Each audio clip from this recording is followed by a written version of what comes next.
Assalamualaikum warahmatullahi wabarakatuh. Bapak, Ibu, saudara-saudara sebangsa setanah air, pagi tadi saya telah memimpin rapat terbatas secara virtual tentang Undang-Undang Cipta Kerja bersama jajaran pemerintah dan para gubernur. Dalam undang-undang tersebut terdapat 11 klaster yang secara umum bertujuan untuk melakukan reformasi struktural dan mempercepat transformasi ekonomi.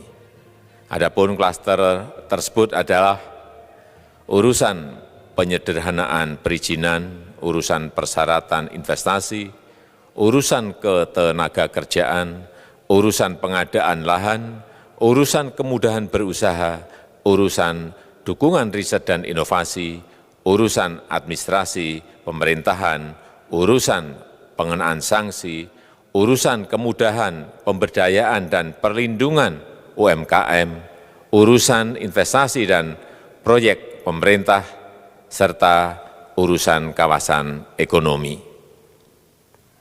Dalam rapat terbatas tersebut, saya tegaskan mengapa kita membutuhkan Undang-Undang Cipta Kerja.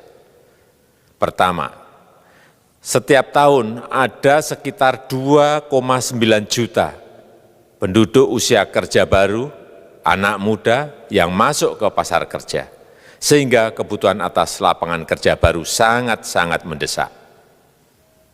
Apalagi di tengah pandemi, terdapat kurang lebih 6,9 juta pengangguran dan 3,5 juta pekerja terdampak pandemi COVID-19.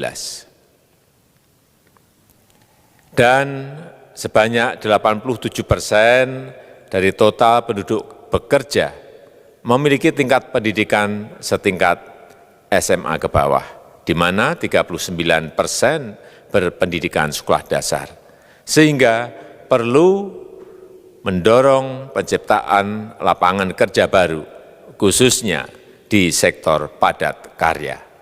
Jadi, Undang-Undang Cipta Kerja bertujuan untuk menyediakan lapangan kerja sebanyak-banyaknya bagi para pencari kerja serta para pengangguran. Kedua, dengan Undang-Undang Cipta Kerja akan memudahkan masyarakat, khususnya usaha mikro kecil, untuk membuka usaha baru.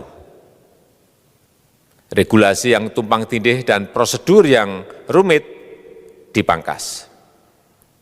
Perizinan usaha untuk usaha mikro kecil (UMK) tidak diperlukan lagi, hanya pendaftaran saja. Sangat simpel. Pembentukan PT atau perseroan terbatas juga dipermudah. Tidak ada lagi pembatasan modal minimum. Pembentukan koperasi juga dipermudah, jumlahnya hanya 9 orang saja. Koperasi sudah bisa dibentuk. Kita harapkan akan semakin banyak koperasi-koperasi di tanah air. UMK, usaha mikro kecil, yang bergerak di sektor makanan dan minuman, sertifikasi halalnya dibiayai pemerintah, artinya gratis. Izin kapal nelayan penangkap ikan misalnya, hanya ke unit kerja Kementerian KKP saja. Kalau sebelumnya harus mengajukan ke Kementerian KKP, Kementerian Perhubungan, dan instansi-instansi yang lain, sekarang ini cukup dari unit di Kementerian KKP saja.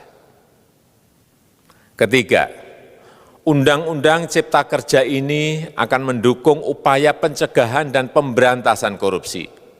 Ini jelas karena dengan menyederhanakan, dengan memotong, dengan mengintegrasikan ke dalam sistem perizinan secara elektronik, maka pungutan liar, pungli dapat dihilangkan.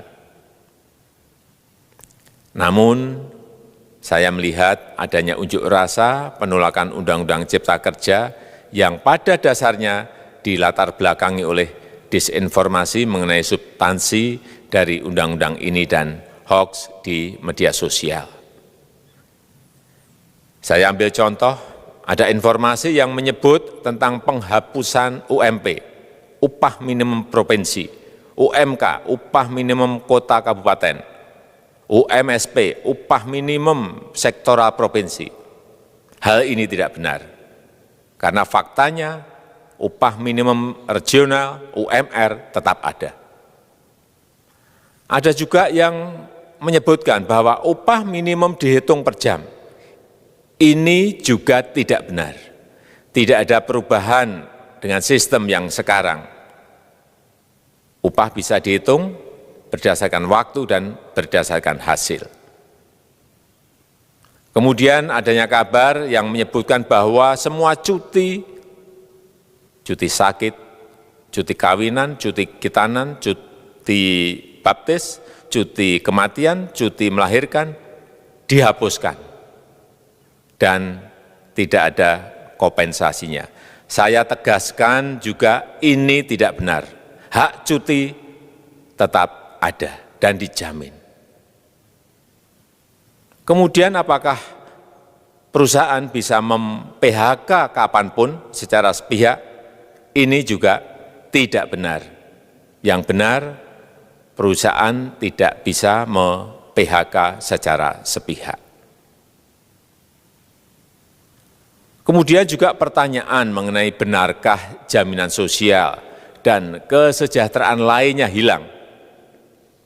Yang benar, jaminan sosial tetap ada. Yang juga sering diberitakan tidak benar adalah mengenai dihapusnya AMDAL, analisis mengenai dampak lingkungan. Itu juga tidak benar. AMDAL tetap ada. Bagi industri besar harus studi AMDAL yang ketat. Tetapi bagi UMKM lebih ditekankan pada pendampingan dan pengawasan. Ada juga berita mengenai Undang-Undang Cipta Kerja ini mendorong komersialisasi pendidikan. Ini juga tidak benar. Karena yang diatur hanyalah pendidikan formal di kawasan ekonomi khusus, di KEK. Sedangkan perizinan pendidikan tidak diatur di dalam Undang-Undang Cipta Kerja ini. Apalagi perizinan untuk pendidikan di pondok pesantren. Itu tidak diatur sama sekali dalam Undang-Undang Cipta Kerja ini.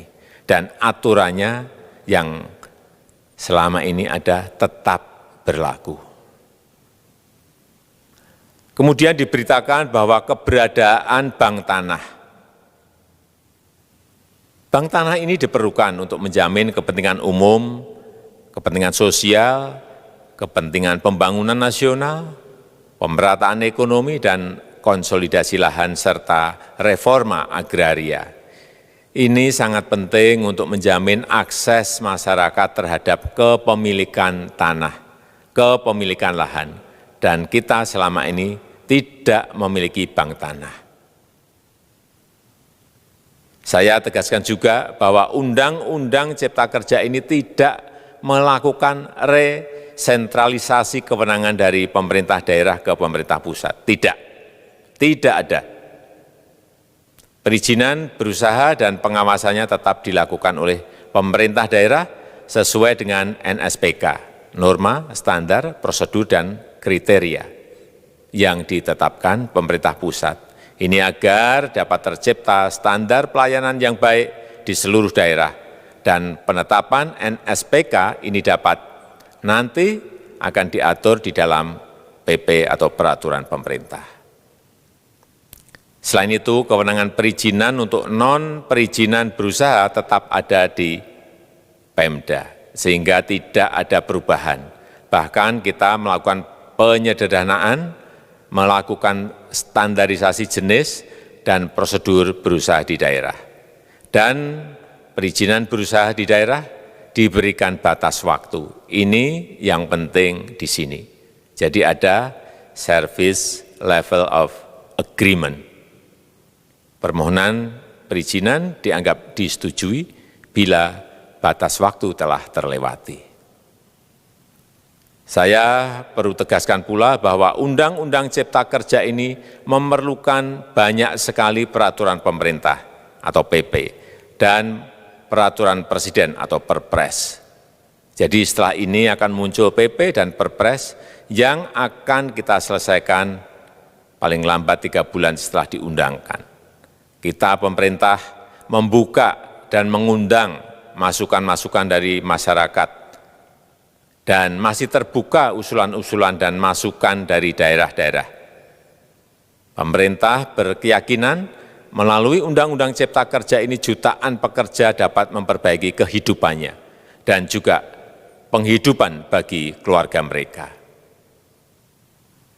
Dan kalau masih ada, jika masih ada ketidakpuasan terhadap Undang-Undang Cipta Kerja ini, silahkan mengajukan uji materi atau judicial review melalui MK, Mahkamah Konstitusi. Sistem ketatanegaraan kita memang mengatakan seperti itu. Jadi, kalau masih ada yang tidak puas dan menolak, silahkan diajukan uji materi ke MK. Saya rasa itu yang bisa saya sampaikan pada kesempatan yang baik ini. Terima kasih. Wassalamualaikum warahmatullahi wabarakatuh.